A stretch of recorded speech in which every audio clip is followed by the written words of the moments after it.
I just gave 2 women's empowerment workshops this week to a multinational company, to women from all over the world. And I wanted to share with you a tidbit from one of them. So one thing that women have trouble with is setting clear boundaries. Why? Because we are taught to be accommodating. We are taught to say, yes, I'd love to, even if we're dying inside. We're also taught to preserve relationships, and we're worried that if we say no, that it might harm a relationship. Lastly, women have an intense need to be liked, and we're also worried that if we say no, that people won't like us. So what do I have to say to that? Well, do you want to be liked or do you want to be respected? Because women who set boundaries and people who set boundaries about what they can and cannot do and actually follow through on what they are capable of, they get respect, not the people who say yes to everything. As one of my students from my women's leadership class said at the end of the course, I learned how to say no, and that I learned when I say no more, that saying yes actually means more.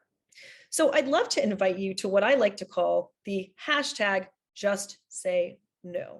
There's actually a club, and now that's turned into a book called the Say No Club, that's just come out by a group of women who realized that they were getting assigned all sorts of administrative tasks at work that were not part of their job. And they were doing them. They were saying yes. So things like taking notes, administrative work, setting up meeting appointments, planning the holiday party.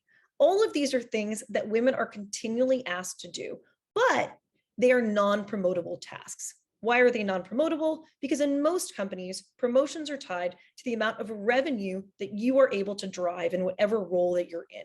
So planning the holiday party, while nice, singing Christmas and Hanukkah songs doesn't actually drive revenue for the business. Hence, it's a non-promotable task. So join with me, and I want you, if you commit yourself to one thing today, think about what is something that you can say no to that you've been saying yes to. So feel free to tweet this, hashtag it, hashtag justsayno, and make sure to tag me at Samanthropol, SAMANTHROPOL. If you find this interesting, if you want to learn more about setting boundaries or you have trouble setting boundaries, check out the Women's Leadership Challenge, which is a 6-month course with other women where we all support one another in stepping into our power, in saying no, and figuring out what it is you want to say yes to, and then soaring on that thing that really means something to you. So that's www.womensleadershipchallenge.com. I hope you enjoyed this video.